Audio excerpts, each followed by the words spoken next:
Right, so welcome back to a new Bitwig video, and on this one we need to talk about the frequency split, one of the controversial, spectral devices. Now all of that, now that all of that it's done, we can, enjoy them. So this is a very cool, extremely useful device, and it's very easy to understand. So first we're gonna break it down, and then we're just gonna create some sounds and just, fool around. Right, so the first thing we need to talk about is the channel and the splits. So right here we have the 4 different channels, and we have 4 different colors to identify the channels. And then right here we have the splits. Now I'm going to turn this off and just show you what I have right here. This is a polysynth, and I have a very dull, simple sound. So when I turn this on and I play something, the sound will go in, and what this will do, it will divide the whole frequency and spectrum in different splits. So all this is going to go to the channels that we have right here. This is what it does and why we have the channels. So if I solo the red one, everything that is the red, we are going to be able to solo whatever is on that part of the frequency spectrum. Same if we go to the blue, same if we go to the yellow, and same if we go to the purple. Just different parts of the whole signal. So each of the 4 different channels will listen to something that is going on right here. Now the cool thing is that we can solo adjust the gain, we can pan it, and we can process it. This is like the, magic part about this device. So if I play something and solo, maybe I want to, do something to this. Maybe I can, lower the volume, and maybe I'm gonna unsolo, and I know that the red ones are gonna lower the volume, and I'm gonna go up, or maybe the blue ones, and I'm gonna do something like that, and maybe I want to lower this, maybe I'm gonna go up on this one is gonna go to the left, this one is gonna go to the right, and so on, and so on, and so on.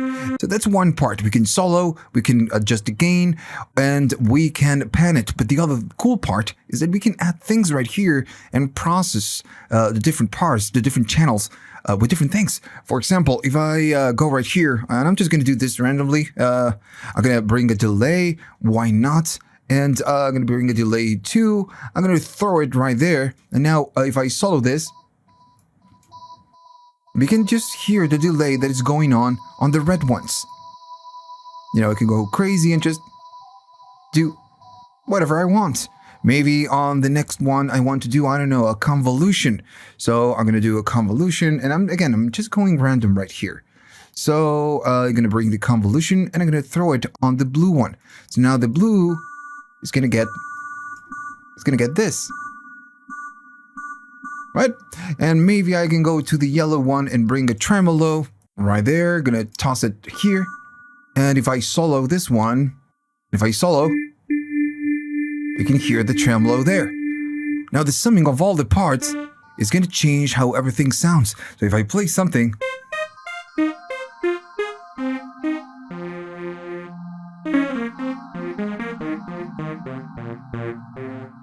remember how dull, it sounded? And now we have a different thing just by doing something random. So this is like the main vibe of the device. You just can feed some sound, then you split it, you decide which part you're going to be processing, you're going to boost, you're going to pan, and then process it differently, and you get cool sounds. You turn something dull into something cool. That's the idea. And you can get an unlimited amount of sounds with this. Now that we know that we feed some sound, we chop it, and we get it out from 4 different channels, and we can process it.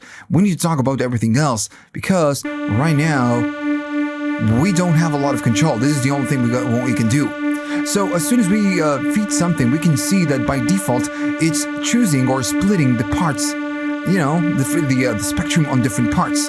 So this is the splits, and by default you have 16. So it's going to split it on 16 different parts.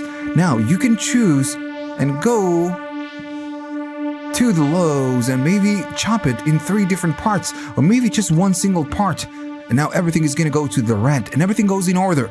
This is the first, the second, the third, and the fourth. So as soon as I go up, the blue is going to show up, which is the second channel.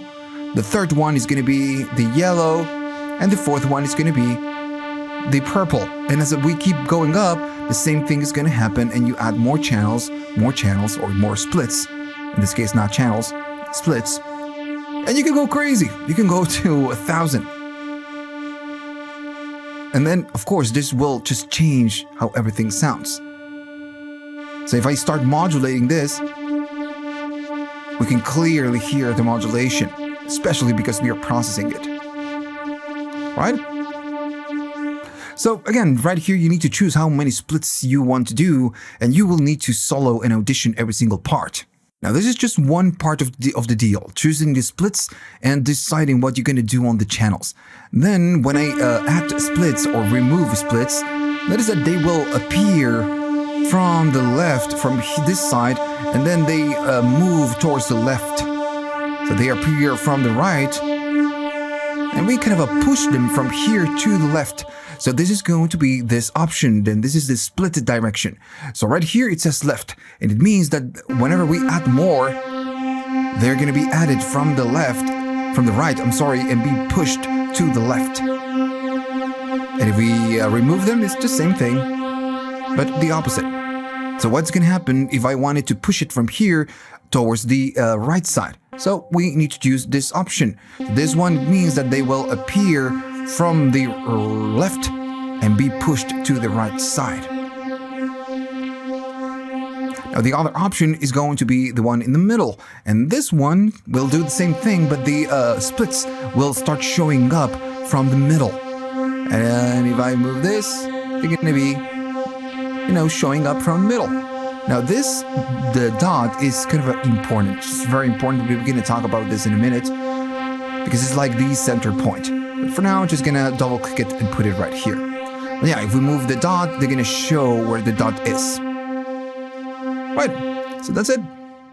So once you decide the splits and the split direction, if this is important, because this can be modulated, and that's why it's so important, you have this option, which is the crossfade amount. So by default, the splits are picking parts, and the split is just very hard. It's flat. It's not super smooth. And I'm going to be playing something, I'm going to do less splits, something like, something like that. And it's very flat right here. There's no smoothing. And if we solo the parts, maybe I'm going to go a little bit more. If we solo the parts, we can really see and hear that the parts are really flat, hard, just chopped. So the crossfade, what it will do, it will crossfade the different parts and the different channels. So it's going to smooth whatever is that we are processing right here. So now if I go maybe to this one, maybe I'm going to add more splits so we can really hear this. Notice the difference right now. There is a smooth right there. If I go like this, it just sounds a little bit different. Right? It sounds wider, just has more body. Let me go to this one. So that's the crossfade. Now when you use it as a whole, you are going to be getting like a gradient right here, and the sound will change. So it's a little bit more smooth. Right, so this is the crossfade. So let's say that I want to go maybe to something like 3 splits or maybe some 4 splits, something like that. Now when you do this, the only way you have to choose which color listens to which frequency is by doing more splits or less splits. And that's something that maybe you don't want. In this case, let's say I want to have the red one on the highers and maybe some other color on the lowers. So the only way you got to do this is by doing more splits, but maybe you don't want this. You want 4, 1 for each channel. So this is going to be the nudge. The nudge is going to nudge the different splits so you can match the colors you want or match the channels. Now I'm going to go up and I'm going to keep moving this, and at some point I'm going to get the red on the higher frequencies and the other one is going to be on the lower ones. Right? So I'm just, adjusting this so I can pick the right frequencies for the right channel, or maybe the channel I want. So that's the main point of the nudge. That's what you can do. And you can go the other way. Right? Now, notice on the nudge, you can go -4 and you can go +4. Why is that? So it's +4 because you have 4 channels. If I maybe go all the way there and I play something, notice that the order of the channels is going to be red, then blue, then yellow, then purple. So then we have that. We are splitting on 4. So we have red, blue, or light blue, yellow, and purple. So we have an order right here. So when we nudge them, this works by listening to the channels. It is aware of the channels. So if we nudge this by 1, what we are doing, we are moving for example, the red one where it was to the next channel, which is going to be the blue. That's why it's +1. You're moving by 1 channel, 2 channels, 3 channels, and then 4 channels. That's the main difference. That's why you get 4. And you can go -4, which is the opposite direction.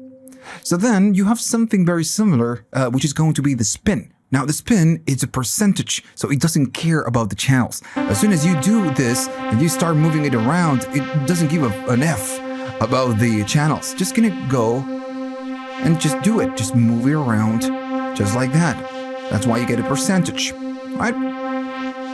But you could achieve the same result by doing spin or doing nudge. So the next thing, it's going to be the curves, and this is the bend, and it's going to be the pinch. Maybe we have it right there. So first we're going to talk about the bend because it's pretty obvious. So this will add a curve. Right now, when we are getting the splits, they're very symmetrical, right? We have the split right here, then this one, then this one, then this one, and there's no curve. We don't do more of this and less of this. There's no curve. That's pretty much the definition. So we have the bend, and the bend will just do that. It has an exponential, linear, and logarithmic curve.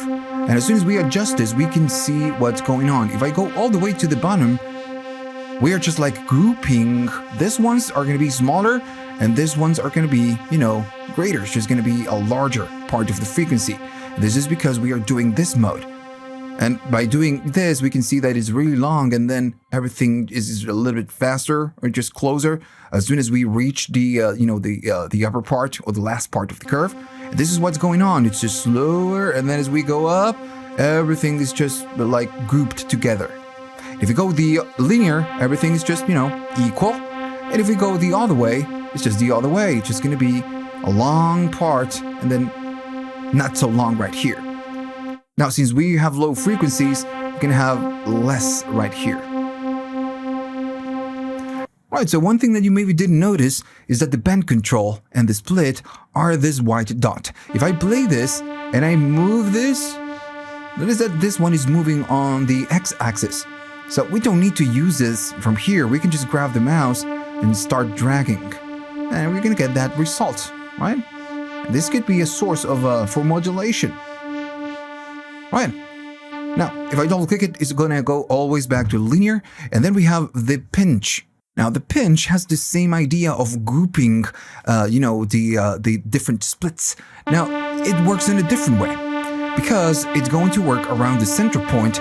But if I move this around, back or up, down or up, it's going to group everything where the center point is.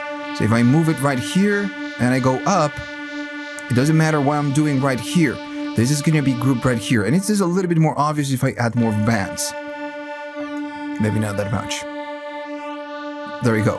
So notice that all the different bands, we have a lot more bands right here and less bands right there. And it's because we are going all the way up on the pinch. Now, if I go down, it's going to be different. Now, all the different bands are not going to group right here. Are going to be grouped on the sides.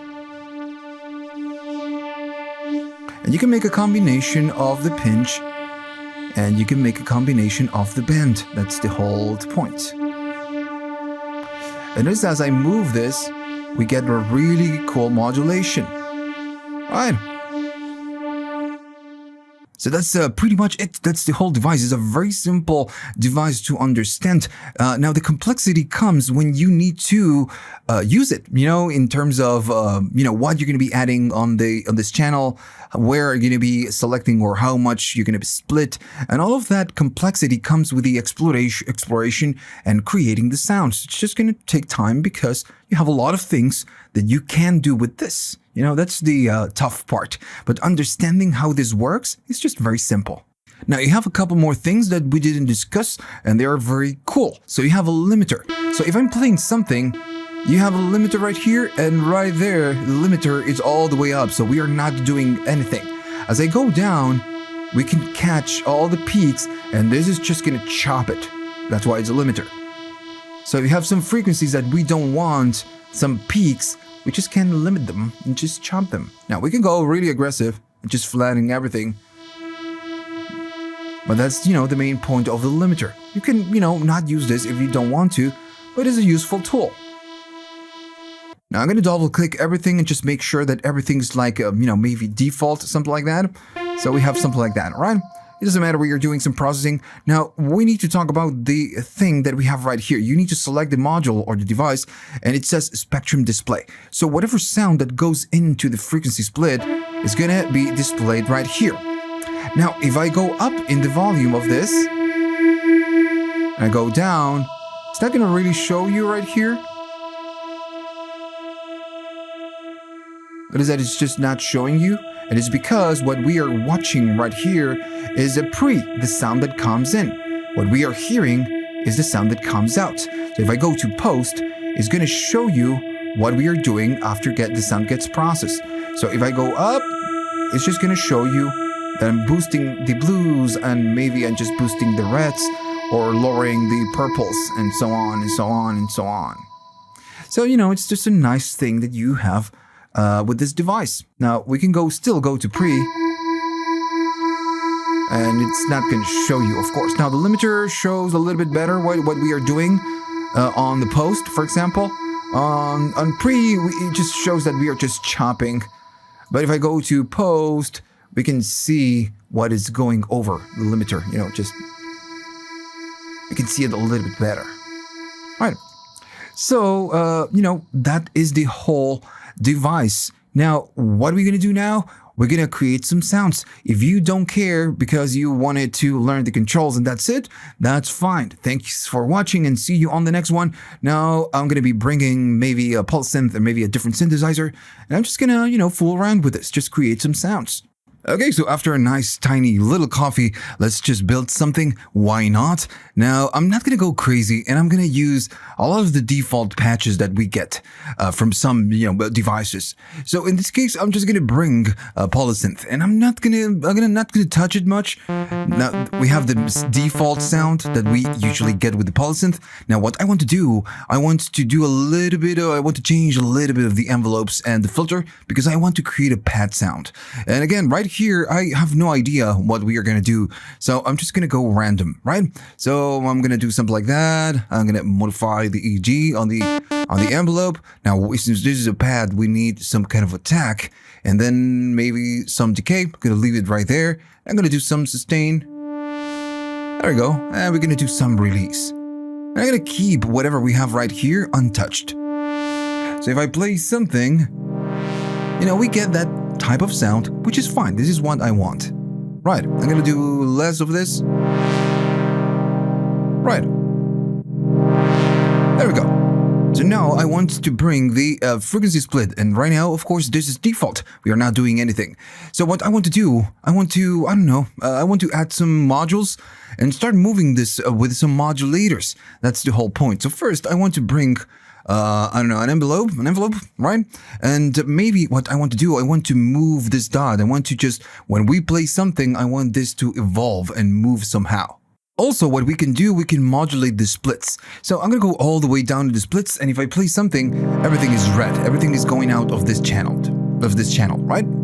Okay, so we are in one. I'm going to be going to right here, the envelope. And maybe I'm going to do something slow, something like that. And no sustain and no decay. So I want this to move up and then move down when we play a key. Now we need to map it to something. And I'm going to be mapping this to the splits. And I'm going to go up until I get, 10, 15, 14, 13, something like that. As soon as I play this, we're going to see it moving. Now, nothing is going to happen because we are not processing anything. But it's doing something behind the scenes. Now also what we can do, we can maybe modulate the band by some amount. I'm going to be doing something like, something like that, just to make it obvious. I'm going to do it like that. And there we go. everything's just short right here and then expands.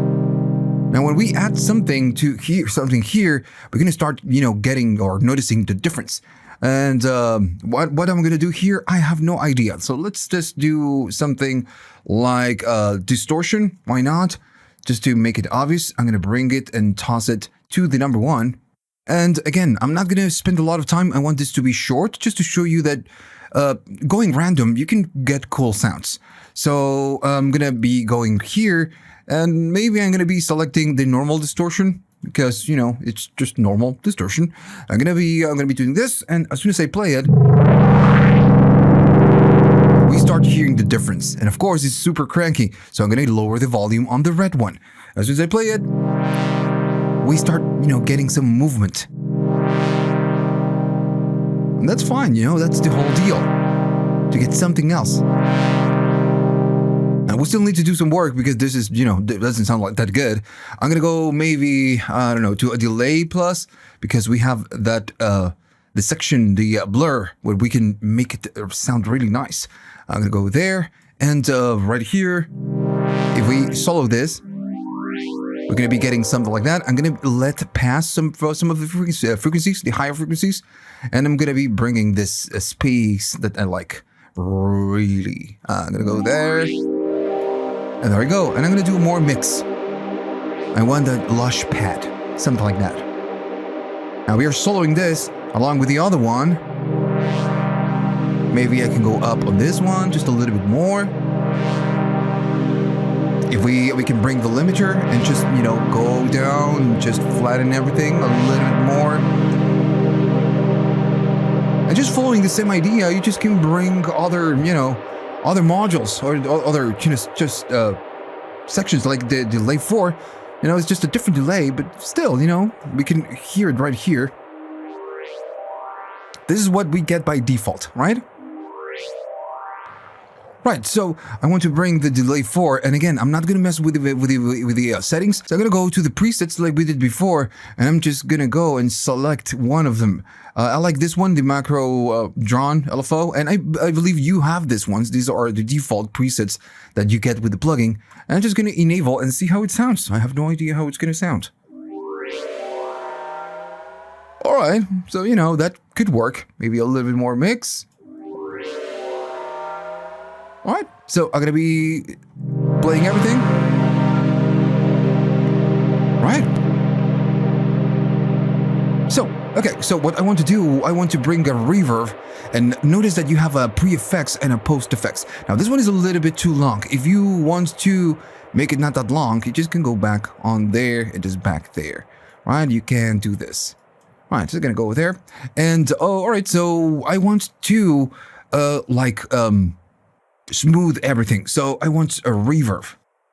So I want to smooth everything. I'm going to bring a reverb, and you have pre-effects and you have post-effects. So I'm going to bring the post-effects. Why not? And then we need to do something, and I'm going to select the presets just like we did before. And I have, I know that there's a good one right here. Is deep water dust reverb. This is a cool one because it's long and it's lush. If it's too much, you can bring the mix down.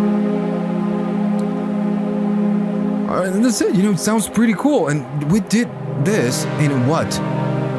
1 minute? Well, I don't know 1 minute, but 3 minutes? 4 minutes?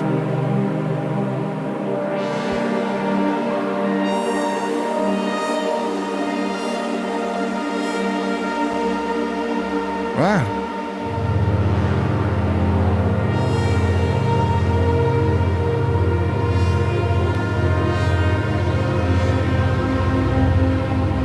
And then you just can continue adding more things.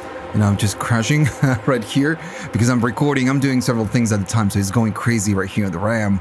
But you can just keep adding more things. Let's say that right here on this one, we are not doing anything, right? So, right, we are not doing anything. So what we can do, maybe we can bring a random or an LFO, and instead of messing with the effects, we can mess with the volume or the pan, right? So I don't know, I'm going to do something like that. I'm going to do a random, I'm going to bring it here, and I'm going to make it, I don't know, something like 16s, something like that. And then I'm going to be mapping this, and we're going to go up and down in volume. Maybe you're going to put it right there. And I'm gonna go up and down. There we go. And if I play it, right, we have a different motion. Same thing with this one. We can just go and do this. Now, if we put it right here, maybe we can make it bipolar with this one. And then it goes to the left and goes to the right. And we get a little bit more movement. Right, just a different idea. Now I'm gonna be unsolving this, and if I play something,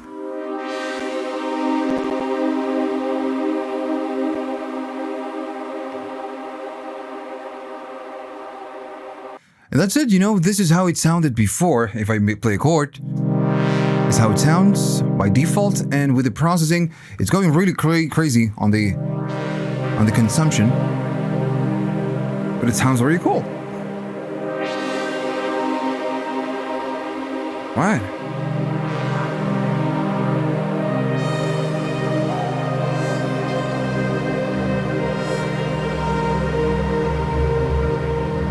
Alright, I don't know what to tell you. This was super easy to do, right? Just super easy. Adding some modules, some effects, just randomly selecting some presets, and there you go. You have a cool frequency split. Now, I guess at some point when you're adding modulators, if you're creating something, or trying to create something new, you're gonna get to a point where, maybe you don't like what you did and you're gonna start over. Well, that happens. That's normal. But sometimes you're gonna get something cool, like, the thing we have right now. All right, so hopefully you learned something, and maybe you want to try this out, and you're not so afraid of this module anymore. It's a very simple thing to use. But the work comes when you need to be creative and add modulators and the effects right here. Right, so see you on the next one.